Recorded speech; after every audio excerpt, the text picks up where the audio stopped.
그러면 이 건강경 전체나 부처님의 말씀 모두는 병을 고치기, 중생의 어리석은 병을 고치기 위한 하나의 약방문하고 같은 줄만 알면 됩니다. 그래서 병이 나면은 어떻게 되느냐? 병이 들면은 어떻게 되지요? 또 병이 들면은 멀쩡한 사람이 아무 힘이 없습니다. 즉 무능해져요. 그럼 무능해지면은 어떻게 되느냐? 여의주가 있어도 소용도 없고 건강을 가져도 아무 소용이 없습니다. 이 세상에 제일 가는 값어치가 건강이에요. 비유를 들어 말할 수도 없는 것이 건강인데 이 건강이 병이 들어놓으면 아무 용기물이 된다 그 말이야.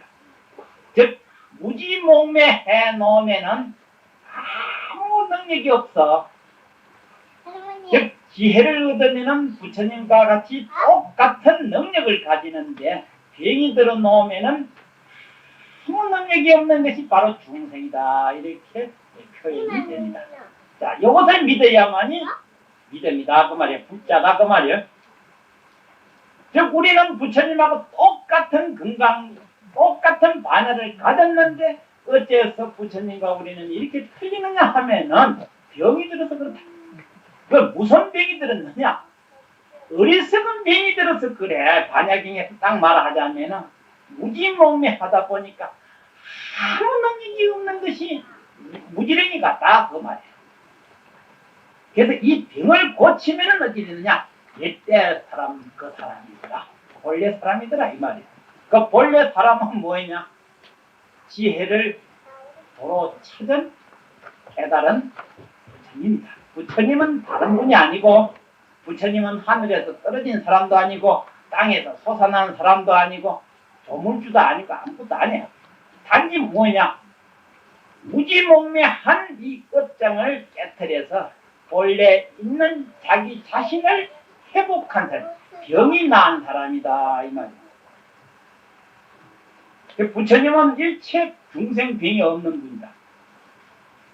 그래서 병은 바로 중생이고 약은 무엇이냐? 부처님 법이다. 이렇게 표현돼요. 병 나으면은 뭣도 내버려야 되죠? 약도 필요가 없으면은 무엇만 남느냐? 옛날에 내가 건강하고 건장했던 내 자신으로 돌아온다. 이것을 우리 불교에서 말하는 청정법신이다. 청정법신이다. 청정법신불이다라고 이렇게 이름을 지을 수가 있습니다. 그래서 이 점을 두고서 이걸 모르면은 앞서 말했다시피 항상 병신 노릇만 하고 항상 종노릇만 하고 남 밑에 시키만 부리만 당하는 거예요. 다른 건 아무것도 없어. 그 불교를 배워서 깨달으면은 눈이 제대로 딱 박히고 생각이 제자리에 와서 딱 있어. 그러다 보니까 갈 길 같으면은 가고 할 일 같으면은 자다가도 할 일이고 남한테 미룰 일이 없어. 그리고 안 할 일은 애초부터 생각도 안 하고 갈 생각도 안 해. 그러니 무슨 놈의 이태할 일이 있으면 걱정 근심할 일이 세상에 어디 있어. 세상 중생이 어리석어서 안 갈 길만 찾아가니까 항상 고생이고 안 할 일만 하니까 항상 근심 걱정이고 엉뚱한 짓만 하다 보니까 맨날 불안한 것밖에 더 있어. 불법을 배우면 그런 일 하나도 없으니까 하나님 찾을 것도 없고 부처님 찾을 것도 없고 극락 가고 싶할 것도 없고 천당 가려고 할 멍청하고 어리석고 못나고 항상 괴로우니까 어디 가면 좋은 데가 있는가 어떻게 하면 덕 좀 볼란가 하니까 하나님 찾고 천당 찾고 극락 가는 거지. 그래서 옛날 신창 고령선사가 하신 말씀이 있어요. 그 전에 자기 서성되는 계행선사가 아주 유식한 분인데 80평생을 항상 남을 가르치고 사는 스님이다. 대단하신 스님이다. 근데 이 스님 80이 되도록은 아직 깨달지를 못해서 그냥 유식할 뿐이지 불교의 진면목을 깨달지를 못했는 거예요. 즉 반야를 얻지를 못해서 유식한 것하고 반야하고는 그건 아무 상관없어. 그 이스님이 하루는 역시 이 부처님 경전을 내놓고 또 읽고 있는 것을 옆에 상자, 어린 상자, 21살 먹는 상자가 보니까 아이고 저거 지금까지 앉아 읽고 앉아 있어도 무슨 상관도 없는데 말이야. 앞으로도 무슨 상관이 있겠느냐. 그때 마침 열린 문으로 벌이 한 마리 날라 들어가지고 방 안을 빙 돌다가 휙 날아 나가는데 이놈이 어리석어가지고 창문을 택 들어봤거든. 아, 열린 문으로 나가면 될 것인 창문을 들이받으니 지가 될 택이네. 방바닥에 툭 떨어지니까 그만하면 됐을 것인데 또 날라가 또 들이받으니 또 떨어지고 또 날라가 또 돌아니 또 떨어지거든. 이게 중생이라. 어리석은 짓을 한 번 두 번만 했으면 그래도 다행인데 천만 억만 번이나 하고도 오늘 금생에도 그 짓을 하고 앉아있으니 어째 지가 안 차겠느냐고 말이요. 그래도 지가 사람이라고. 그래도 얼굴 바짝 치키 들고 다니네 그만. 좀 창피한 줄 좀 알아야 될 것인데 그 가운데 뭐 유식한 거는 더 똑똑하다 하고 재산 좀 있으면은 또 그것도 지도 똑똑하다 하고 권리 있으면 또 지도 더 똑똑하다 그러거든. 즉 그것이 업을 얼마나 더 짓는 것인 줄을 좀 알아야 된다 그 말이요. 권리 때문에 업을 더 짓고 재산 때문에 업을 더 짓고 유식하다고 똑똑한 짓 하다가 업을 더 짓는 줄을 알아야 된다 그 말이요. 그래서 옆에 보니 하도 딱딱해서 하는 소리가 아이고 이 버라 이 멍청한 놈아 열린 문으로 나가면 될 것인데 왜 닫힌 문에다가 자꾸 들이받노? 네가 천년을 들이받아봐라. 나갈 수가 있는가? 그 소리가 뭐냐 하면은 창호지를 들이받는다는 말은 이 경전 이 창호지거든요. 거기에다가 비꼬아서 창호지 만날 기다봐라. 그걸 gem이라고 하고 그걸 부처님이라고 하지만 천년은 네가 한번 기다봐봐라. 그게 무슨 깨달아지는가 하고 빗대 놓으니까 이 유식한 스님이 척하면 알아듣는데 어떻게 창피하고 개심하든지 꽉 잡고 뭐라고 말을 하긴 해야 되는데 어째 딱 맞아 떨어진 소리를 하니 입이 딱 붙어서 떨어지니 뭐네. 부에는 목구멍까지 팍 치밀어도 어떻게 해볼 수가 있어야지. 실컷 당했지 뭐. 그래 다음날 목욕을 한다고 여봐라 하고서 또 등 좀 밀어달라고 하거든. 그런데 이 어린 상자가 커가지고 등을 밀다가 등을 팍팍 치면서 아이고 참 법당 좋다. 아마 그 선생님 좀 붕땅하게 몸집이 좋았던 모양이지. 아이고 법당 하나는 참 좋다. 그러니까 하도 걷다가 이런 자식이 뭐 이런 놈 있는 것이 무슨 이렇게 떠나보니까 부처는 영험이 없나 그러면서 법당은 좋다마는 부처가 영험이 없다 하거든. 우리 중생이 부처는 다 가지고 있는데 그 무지몽매한 업장에 덮여놓으니 빵 물려다 숨을 못 쉬고 있을 판이 그게 죽을 지경이라 그걸 두고서 죽을 지경이라 해야 하는 겁니다. 그래서 부처가 아무 영험이 없구나 했더니 이 스님이 기가 막혀서 휙 돌아보니까 부처가 영험은 없는데 우리가 또 돌아볼 줄은 또 아니 하거든. 그 소리를 듣고 나니까 이 스님이 그냥 이 호트로 볼 아이가 아니로구나. 그전에는 어린 아이로 취급을 해버렸어. 그 이전에 이 스님을 모시다 한 3년 동안 어디 갔다가 왔어. 소식도 없이. 그래 한 3년 있으니까 돌아왔노니까 뭐 옛날 그 몇 년 전에 애나 지금이나 똑같아. 같이 그렇게 취급을 했겠지. 그래 예사로 대하니까 이 젊은 상자도 예사로 스님을 대하는 거야. 그러니까 장군 멍구이지. 그런데 두 번 당하고 나니까 아차 이거 아니야. 어떻게 해볼 수가 없으니까 정색을 아주 정식으로 이 어린 사람들에게 물었어. 그러니까 80이 된 노인이고 이 21살 먹으니까 완전히 손자지요. 징손자지. 그런 정도의 사람자지만은 정식으로 너가 한 3년 나를 떠나서 갔다 온 뒤로는 말과 행동이 그전하고는 다른데 무슨 일이 있었나 하니까 제가 끝에서 이 상자도 제가 백정 스님을 찾아가서 마음을 더 깨닫고 왔습니다 하고서 아따야 싶어가지고 끝에서 참 이렇게 되는 게 아니구나. 그래가지고 이 스님을 지금 상자를 정식으로 법상에 턱 앉혀놓고 이 80 노인이 이 탁자 앞에 앉아가지고 턱 앉아가 거꾸로 된 거지 이제. 그래 법문을 들었어. 그러니까 이 스님 상자가 그러하지요. 조금도 뭐 거침도 없고 두려움도 없이 법상에 앉더니 무슨 말씀을 하시냐면은 이 건강 반야의 강명이 그 말이야. 한번 딱 드러나기만 나면은 그 말이야. 드러났다고 하는 것은 그전에는 묻혀 있었다, 덮여 있었다고 하는 소리야. 아닙니까? 건강 반야의 강명이 한 번만 탁 드러날 것 같으면은 이 우주는 개치가 안 해. 이 우주를 다 비치고도 않는다고 말이야. 어떤 물건도 이 반야 강명, 건강 반야 강명을 막을 수가 없어. 가릴 수가 없어. 장애할 수가 없단 말이야. 요즘에 여러분들 착안을 해야 된다고 말이야. 나 자신의 이 마음을 깨달을 것 같으면은 이 우주 삼라만상은 나를 어떻게 해볼 수가 없어. 그러니까 나는 뭐 됩니까? 자유, 자제가 될 수밖에 없어. 그런데 나는 뭐예요? 한 발 때도 제대로 못하겠다. 한 발. 그러니 어찌 내가 살았다고 하며 어찌 나라고 할 수가 있느냐? 생각하면 생각할수록 참 창피할 일이지.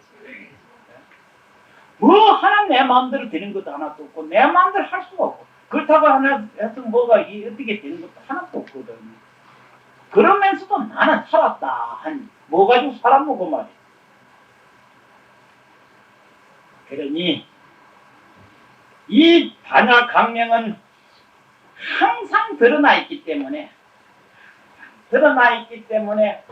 말이나 문자나 형용하고는 상관이 없어 구애를 받지 않는다 그 말이야.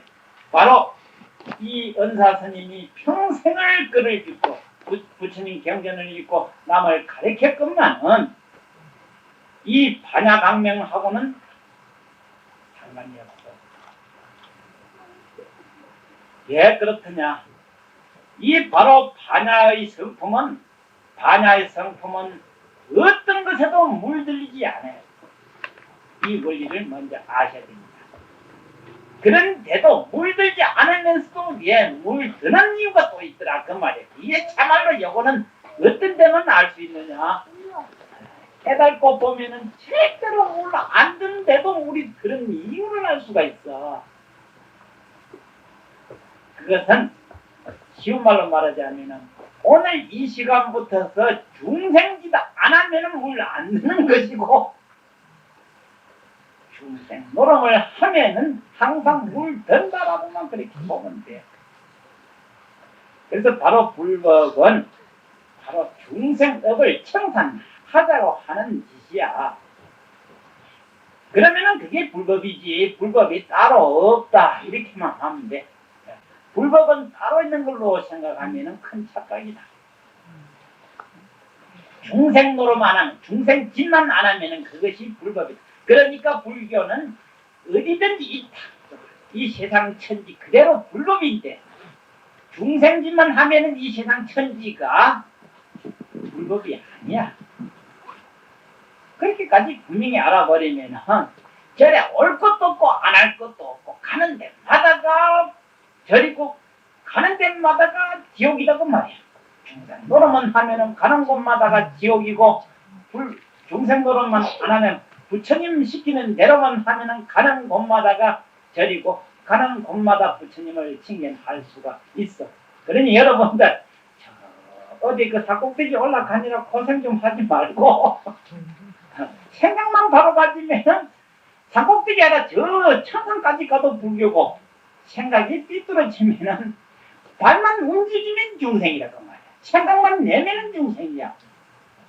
그렇게까지 이제 됐으니 왜 그렇더냐? 우리의 이 반야의 성품은 옛날 옛적부터서 완전 원만무계를 해. 조금 더 시끌 한 점도 부족한 점이 없어.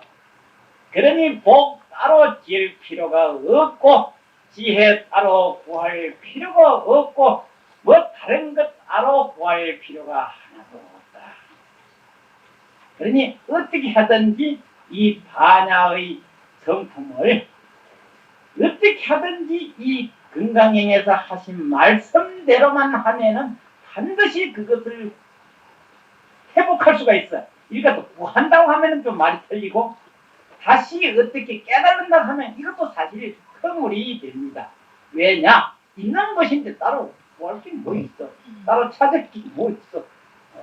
내가 건강만 해버리면 본래 나한테 무슨 딴짓 할 필요가 없다. 단지 약 먹는 것은 내가 보신하려고 하는 게 아니고 옛날 내 자신을 그래서 병 낫는 걸 뭐라고 하지요? 회복한다 그러지요.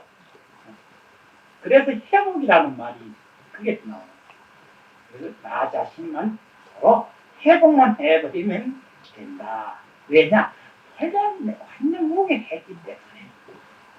그러면 역시 회복하는 약이 무엇이냐? 여기서 말하는 보시, 기계, 인요, 정진, 선적, 지혜 같은 이런 6가지 방법이 회복하는 약이다. 이렇게 생각을 하면은 아마 참 좋을 것 같습니다. 그러니 아주 간단하게 다만 뭐만 하면 되느냐? 하도 복잡하고 할 일도 많고 하니까 이것저것 얘기해가지고는 안 되는 거고 다만 한 가지만 하자고 말이야. 다만 쓸데없는 분별 망상 좀 하지 말고 그 말이야. 그 생각 좀 하지 말고 꼭 생각할 것만 생각해라고 말이야. 쓸데없는 부질없는 장꼬대 좀 하지 말고 우리가 하루 종일 이 말을 해도 사실 따지고 보면은 중생사의 얘기만 하지 불법 얘기 안 하잖아요. 그리고 생각하는 건 잡동사니만 생각하고 있지 부처님 생각을 별로 안 하거든. 부처님 생각하면은 반드시 입으로는 뭐가 튀나오겠어요. 연불하는 사람은 연불 날 것이고 참선하는 사람은 뭐 나오겠어? 하부 생각밖에 더 나오겠어. 그러니 안 하고 있다는 소리. 얘들 하부 참선하기 참 어렵다. 여름이 백이면 백 다 참선하기 어렵다고 그랬다. 그러니까 그 생각하고 있으니 하부 생각이 안 나온다 소리고 연불 참말로 참 하기 쉬울 것 같아도 그 생각하니까 연불이 안 나오는 것밖에 더 있어. 그래갖고 기도가 참 하기 힘들다. 힘들기는 뭐가 힘들어? 엉뚱한 생각만 하고 엉뚱한 소리만 하니까 힘들지. 그것만 안 해라 그 말이야. 그것만 하지 마라. 그래도 다만 소리가 그거야. 그것만 해라 그 말이야. 잘못 내 소리. 그것도 안 하면 할 수 없지 뭐. 그것조차 못 한다면은 그 사람이라고 자꾸 얘기하겠어. 안 그래요?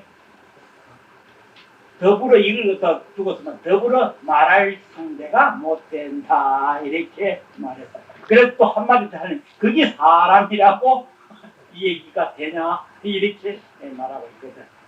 그러면은 다만 그것만 할 줄만 알면은 그거를 그것만 할 줄 안다고 한다면은 곧 부처님하고 똑같다 이게 돼요. 그럼 부처님하고 똑같아야 부처님을 보지 부처님이 중생하고 친구 삼을상 싶어? 안 그래? 유유상종인데 세상은 그렇게 기도를 많이 하고 그렇게 해도 부처님 봤다는 사람은 천에 하나 될까 만에 하나 될까 말한 거는 부처님이 친구 삼을 만한 중생이 없으니까 부처님이 친구 안 해줬지 그 말이야. 천사람 만사람이 천당 가고 싶다고 해서 그 천당 가상 싶어? 적어도 예수님이나 하나님이 봤다.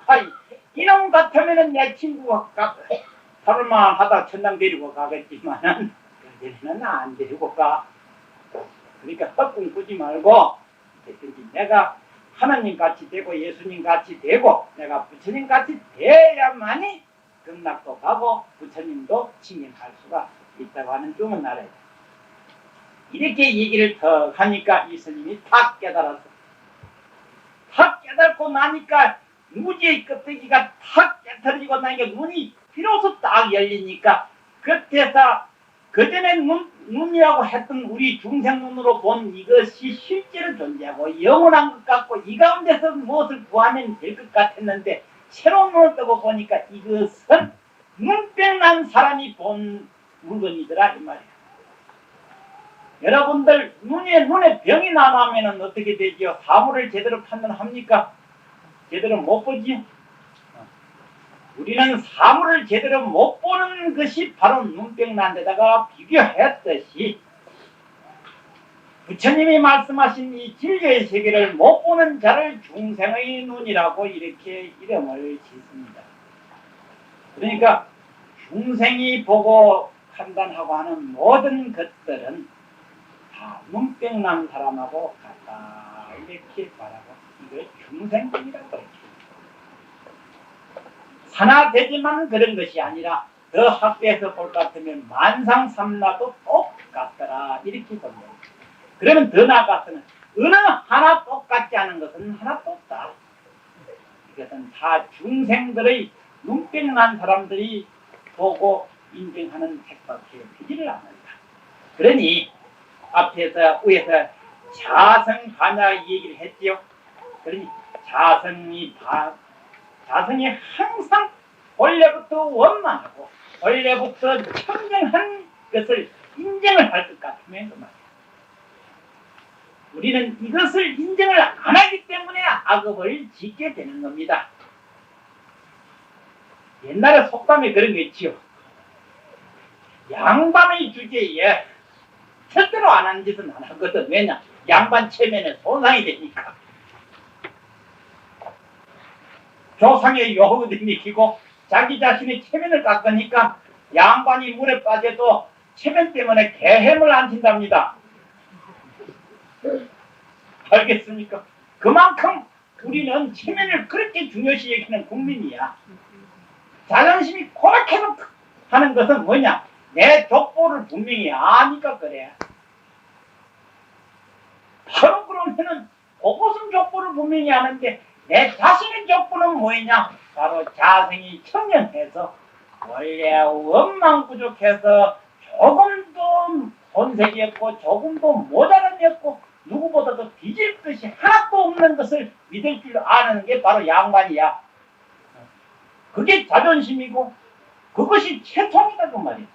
그런 사람이 어째 죄를 지을 수가 있고 나쁜 짓을 할 수가 없는 겁니다. 그런데 우리는 쓸데없는 자존심을 지킬 줄 아면서 자기 자신을 망가뜨리는 것이 죄업을 짓는 거다. 그러니 전부 다 엉터리다 그 말이야. 그러니 자생이 옛날 옛적부터 태고적부터서 헬로부터 청정하고 원만한 줄 알 것 같으면은 이 세상 전체는 진리요. 이 세상 전체는 부처님이다. 이렇게 하고 이 세상 전체는 반야 가문행이다. 이렇게 된다고 이스님이 말씀드렸어요. 얼마나 멋져요. 이렇게 해야 장부치. 그 전에는 아무것도 그거 아니야. 괜히 잘난 체 해봐야 7, 80년 있으면 없어졌어. 어디 갔는 거 몰라. 어디 갔지? 화장만 찾아가 봐도 쟤밖에 없고 그전에 묻어놓던 데 가봐야 흙밖에 없고 없어. 그걸 갖다 내가 밤에서 오만 용천을 다 해놨고 잼부치 낳고 그래서 이 반야경이라고 하는 것은 또 하나 비유를 말하자면은 이 세상에 제일 견고라고 했지요. 견고하면서도 아주 날카로워. 그러니까 어떠한 돌도 부술 수가 있고 어떠한 단단한 것도 뚫고 들어갈 수 있어. 부셔대는 거는 강하기 때문에 부셔대고 날카롭기 때문에 파고 들어간다 그 말이야. 그래서 이 금강이라고 하는 비유를 고르게 되었습니다. 그러면 이 세상에 제일 두텁고 제일 단단하고 안 깨지는 게 뭐냐? 중생의 무지 업장입니다. 그 중생의 무지 업장이 얼마나 단단했으면은 수천만 명이 도전하다가 다 물러섰어. 그래서 할 수 없이 뭐냐면은 이거 너무 중생이 어쩔 수 있습니까? 뭐 중생, 뭐 인간관계가 그런 거 아니니까 라거든. 왜냐, 다 실패해서 하다 안 되니까 분행일 수밖에 없지. 그래가지고 경에서 뭐냐, 달게 항상 하열범부를 짓는다라고 했습니다. 달게 하열범부라고 하는 것은 그만 자꾸 자기 해서 나는 범부다, 나는 중생이다라고 그 소리밖에 안 한답니다. 이것을 영이 부신 분이 바로 우리 부처님이시고 또 보살이시고 나님이시고 독수님이다 이 말이야. 그렇기 때문에 이 천상천하에 존경받을 뿐이다 이렇게 얘기가 되는 겁니다. 감히 뭐라고 말할 수가 없어. 어떻게 그렇게 했던지. 그래서 여기 뒤에 보면 경에 가면은 세존이라고 그렇게 말 나오지요. 세존이라고 하면은 천상천하에 누구나 존경 안 할 사람이 없어. 왜냐? 수천만억이 다 도전해도 다 실패했는데 오직 불보살만이 성공을 했기에 세상에서는 제일 어떤가는 보이다. 그러니 존경 안 할 수가 없어. 그래서 이 날카롭기 때문에 우리의 중생의 번뇌망상을 깡그리치에 빼낼 수가 있고, 견고하기 때문에 우리의 업장을 능히 부셔버릴 수가 있고, 너무나 견고하고 너무나 날카롭기 때문에 한없는 빛을 발하다 그 말이야. 그러니 우리의 모든 무지의 어리석음을 비춰버린다 이렇게 되어 있습니다. 그래서 그 비유에 건강의 날카로움으로 아상인상 중생, 요 뒤에 가면은 전부 아상인상 중생 사상이 나오는데 이것을 저 산에 숯불같이 꽉 쩔어 있어. 그러니까 지질도 못난 게 지질도 잘난 체만 하고 있는 거야. 그 숯불을 이 건강이라고 하는 날카로움을 가지고 확 베어버려야 사상이 없어져야 보살이다 그렇게 딱 못 박아버렸어. 사상이 아상인상 중생상이 있으면은 곧 중생이요, 아상인상 중생상이요 없을 것 같으면은 곧 보살이다 이렇게 했기 때문에 여기에 건강이라고 하는 날카로움을 가지고 이것을 되기 위한 작전이다 이렇게 표현이 되는 것이고, 이 우리의 반야의 강명은 항상 비치고 있으니까 어두움을 다 없애버린다, 무지를 싹 없애버린다 이렇게 표현이 되는 것이다. 그런데 이 무지와 이 어리석음의 잡초가 우리의 마음 땅에 아주 깊이 들어서 있어. 이것을 깨뜨리자고 하는 것이 이 금강입니다. 그 다음에는 또 한 가지는 우리는 항상 올리 그러니 하는, 항상 이게 되다 안 하는 생각을 많이 가져요. 이 건강경에서 반야경에서 하는 말이 쓸데없는 분별 망상이 이것을 깨부시기 위한 생각입니다. 조금이라도 불법을 알았다고 하면은 무지없는 생각은 절대로 안 합니다. 그 생각을 안 하게 돼 있어요. 그러니까 어떻게 보면 또 멍청이 같아 보여. 왜냐? 쓸데없는 생각을 안 하니까. 그런데 세상에는 그저 생각이 왔다 갔다 하는 사람을 갖다 하도 똑똑하다 뭐죠? 영리하다라고 그렇게 표현하는데 그거 아니야. 근데 이 생각 저 생각 일체를 안 해버리니까 마치 멍청하이 그걸 갖다가 멍청한 말도 같다고 그랬어. 얼마나 참 좋은 일이죠. 그래서 우리는 이 세상은 영원하다고 하는 생각, 또 이 세상은 죽어지면 허무하다고 하는 생각이 다 잘못된 생각이다. 이 두 가지를 부시기 위한 하나의 경이고, 그 다음에는 이 반야경을 제대로 이해를 하면 진실의 이치에 진리의 언덕에 올라갈 수가 있습니다. 즉 부처님이 될 수가 있다고 하는 소리고, 그 다음에는 반드시 그 이치를 확실히 알기 때문에 반드시 보살행을 하게 되어 있습니다. 즉 보살행의 대표는 보현행입니다. 보현행을 하게 되면 보현행은 바로 이 세상의 꽃과 같다. 그 꽃은 반드시 무엇을 맺지요? 열매를 맺지요. 그래 보현행을 갖다 보현행하라 이렇게 꽃에다가 비유했습니다. 이걸 갖다 공덕화라고 그렇게 되어 있어요. 공덕의 꽃이다. 공덕의 꽃은 반드시 불가를 이루게 되어 있다. 그러니까 이 금강경을 제대로 이해할 것 같으면 만행의 꽃을 피우는 것이고 반드시 열매는 맺게 되어 있다. 그러니 여기에서 말하는 실제라고 하는 것은 이 세상이 영원하다, 이 세상이 허무하다라고 하는 이 두 가지 생각을 버리게 될 때에 진리의 언덕에